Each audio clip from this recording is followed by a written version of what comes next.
One rests near a coffee vessel, the other lies flat on the table's surface. The meals are half finished, napkins folded and refolded, then folded once more. A collection of documents is spread wide. Marker caps are removed. Hues have bled into the margins. None of it shifts as Ramirez adjusts his stance. Simply resolve this amicably. The tone is subdued. The statement carries weight. Derek looks upward. He neither raises nor lowers his voice. The identical question resurfaces, unaltered. Ramirez does not acknowledge it. His gaze drifts past Derek's shoulder, surveying the establishment, as if the answer might be seated at another table. Identification.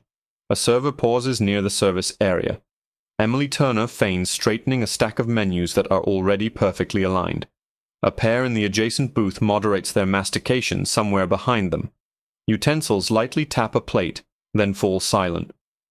The overhead camera positioned above the walkway maintains its small red indicator light, unchanged.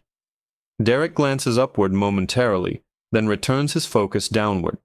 He adjusts the document by a minuscule increment, aligns it with the table's edge, and leaves it. The paper displays lines and grids. Nothing extraordinary. Ramirez's eyes fixate on it for longer than is typical. What is your current endeavor? Are we considered suspects in a transgression? Ramirez exhales through his nostrils. People expressed apprehension.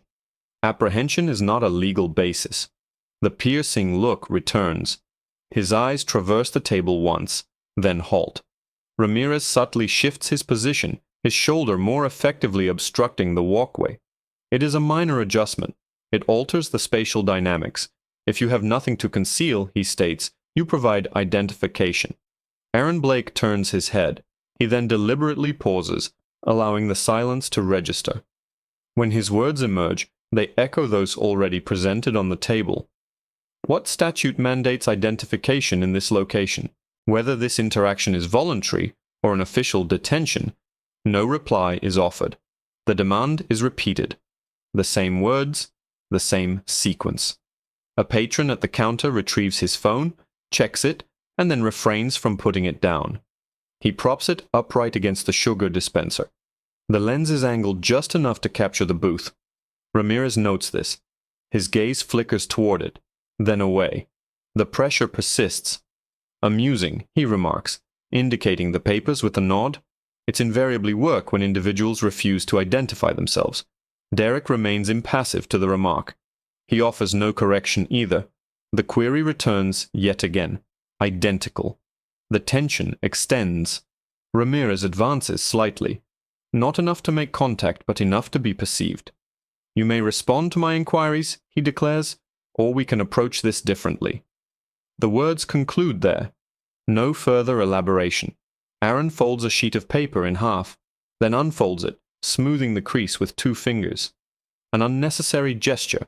Ramirez observes this as if it held significance. If we are at liberty to depart, Aaron states, we shall leave. Ramirez neither confirms nor denies their freedom. He remains stationary, positioned behind them. Emily Turner clears her throat, then decides against speaking. The coffee urn gurgles and clicks. Someone laughs with excessive volume at a jest from another table, then abruptly silences themselves. Derek leans back by an inch, just enough to rest against the booth's upholstery. He does not rise, he does not reach, he does not provide his identification. The question is posed one final time. Ramirez gazes down at him. His voice becomes flat. Your perceived identity is irrelevant. Then the command, delivered with increased frigidity. Identification, now. Nothing escalates. No positions change. Lucas Ramirez remains fixed in place. His shoulders continue to bisect the aisle. Derek Miles observes the nearly imperceptible gap, the distance measured by fabric and breath. He makes no attempt to breach it. He does not immediately re-ask his question. He does not step into that space. Aaron Blake shifts his coffee cup marginally to the left, then halts. The liquid within sloshes, then settles. He traces the table's edge with his fingertip and realigns the document once more. The corner precisely matches the table's edge. Stand up. The words arrive without preamble. No justification is provided. Derek does not stir. He looks up at Ramirez's chest, avoiding his face. Are we being detained? Ramirez offers no answer. He glances past them toward the counter, then returns his gaze. I require your cooperation. That is not a direct reply.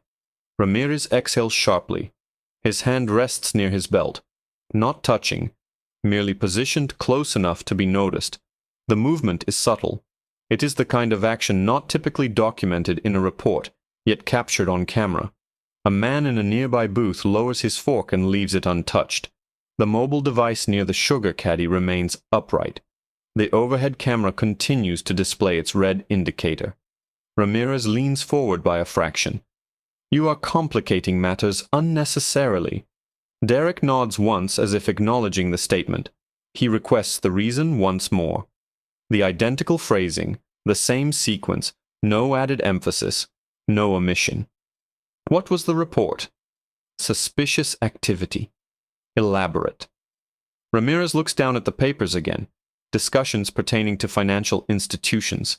Conversing is not an offense. No one responds. The table remains as it is. Aaron disrupts the stillness with an unproductive action. He removes a marker cap, then replaces it without making any marks. He aligns it parallel to the others. Ramirez's eyes follow the motion and linger there, hands where I can see them. Aaron briefly lifts both hands from the table, palms open, then returns them to their original position. The movement is sufficiently slow to be tedious. Derek remains completely still. If you are detaining us, Derek states, then declare it. Ramirez does not. He repeats the request for identification, the same words, the same tone, delivered from behind him. Emily Turner steps forward, then stops herself. She shifts her weight and focuses on the floor. The counterbell chings when someone accidentally strikes it. No attendant appears immediately. A second mobile device appears near the window, positioned low. Ramirez notices this one as well. 2. He squares his shoulders, lifts his chin. This is for everyone's safety. Safety from what? Aaron inquires. No response is given. Ramirez takes a half step back, then a half step forward, returning precisely to his original position. He gestures toward the papers. You do not need all of that displayed. We are dining, Derek states. He nudges the plate forward, then stops. The fork remains in place. Ramirez's jaw tightens. You are free to depart, he says, then adds, after we resolve this matter. Derek waits a beat. Resolve what? Ramirez glances at his radio, then away. A voice emanates from the counter. Not loud, but audible. Is everything all right over there? Ramirez turns his head without moving his body. We are fine. The response concludes the inquiry without resolving the underlying issue. Derek leans forward slightly, forearms resting on the table. He does not encroach on their space. He does not retreat. If this is voluntary, he states, then we are not obligated to provide identification. Ramirez's eyes dart to the mobile device near the sugar caddy once more. He lowers his voice. One final opportunity. The phrase offers no deadline and no specific instruction. Aaron glances upward at the ceiling camera this time. Just a brief assessment, then back to Ramirez. We are still awaiting the basis for this. Ramirez straightens. I am not required to explain myself. The words are delivered without further clarification. Derek does not contest them. He requests a supervisor, which elicits a reaction. Ramirez's eyebrows lift, then settle. For what purpose?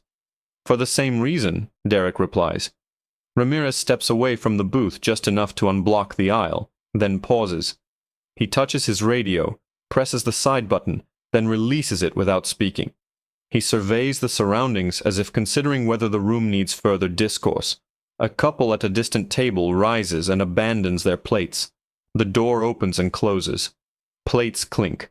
The conversation does not resume. Ramirez presses the radio again. This time his lips move, but the words are too faint to discern. He listens, nods once, then looks back toward the booth. You will remain seated. Derek nods. He was already doing so. The mobile devices remain elevated. No one moves. At the front entrance, the bell rings. A man steps inside and stops just beyond the threshold. He does not look for a table. He directs his gaze straight at the booth. Derek notices him first. Aaron sees him a moment later. Neither of them reacts. Ramirez registers his presence last. He turns, then turns back, recalibrating. The man at the door takes 2 steps forward and stops. He observes the posture at the booth, the papers, the mobile devices, the space between individuals. No directive follows. The situation remains unresolved. Daniel Harper does not approach the booth hastily. He halts where the aisle widens, far enough to observe the mobile devices, the papers, the obstructed exit. His eyes move across the table once, then to Lucas Ramirez, then back. No greeting, no explanation. Ramirez shifts his feet. The shoulder that had been blocking the aisle eases slightly. Not a retreat, but an adjustment. What is occurring? The question is delivered calmly. It does not invite narrative detail. Ramirez begins with the same phrases he has used throughout the morning. Concern, suspicious activity, discussions about financial institutions, documents present. He maintains a general account. He keeps it safe. Harper does not accept the summary. What offense? Ramirez glances at the papers again. Potential reconnaissance observed by whom? A staff member. What did they observe? Ramirez does not answer that question. He looks at the mobile devices. He lowers his voice. I was investigating it. Harper turns his head toward the booth without swiveling his body. Detained or voluntary, Derek Miles does not acknowledge the silence. He does not identify himself. He remains seated. Aaron Blake mirrors his posture. Identical posture, identical stillness. Ramirez clears his throat. Voluntary.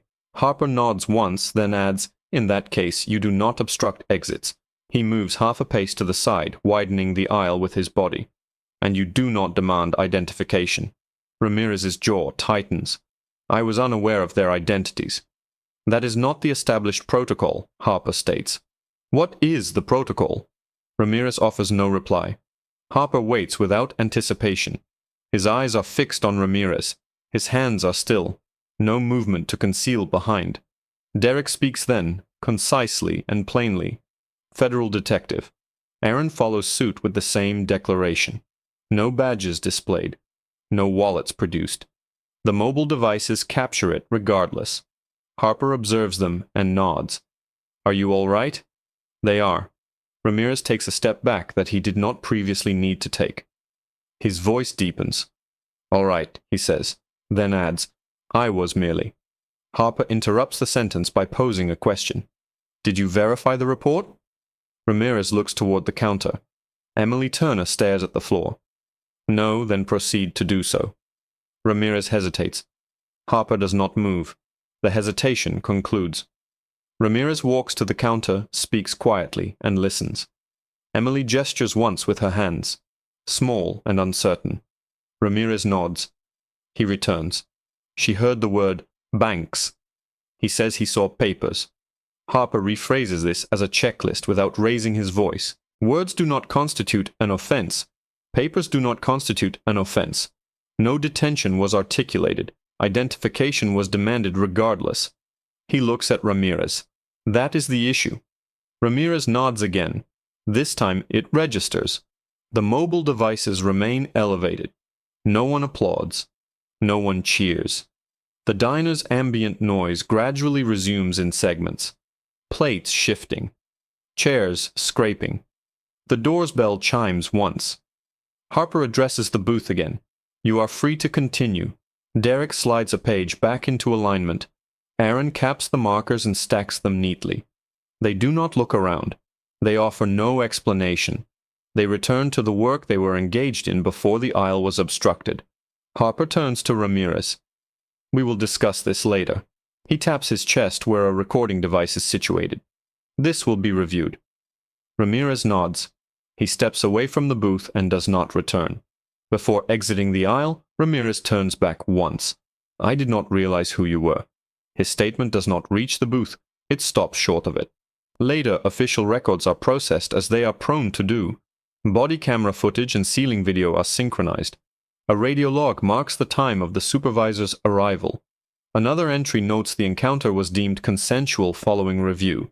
The report is rewritten, omitting any procedural shortcuts. A memorandum for counseling is appended. Training sessions are scheduled. The establishment receives guidance on differentiating between genuine concern, prompting a call, and unfounded apprehension. All of this is cross-referenced with timestamps that remain immutable. A brief video segment circulates within the neighborhood by that afternoon. Unedited. No accompanying captions. Merely the visual depiction. A uniformed officer is obstructing a booth. The shift occurs when another voice enters the scene.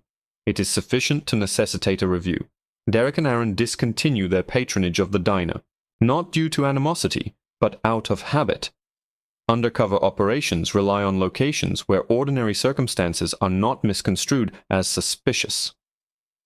Weeks after this incident, the notes on the table evolve into a formal case. The maps and colored diagrams lead to a precise apprehension at the correct location for the appropriate reason. No cameras, no onlookers, simply adherence to protocol. Here is my perspective, and it is straightforward. The situation did not resolve because of superior argumentation. It resolved because the fundamental question remained consistent, the positioning was maintained, and the record remained visible until oversight intervened. That is not insubordination. That is how the line is held. If you were situated at that booth and the inquiries continued to be evaded, would you recognize which question to repeat? Would you know when to cease speaking and keep your hands still? Share your thoughts in the comments section. Distribute this with someone who requires this reminder, and subscribe to Power Abuse Stories for further instances where procedure, not volume, dictates the outcome.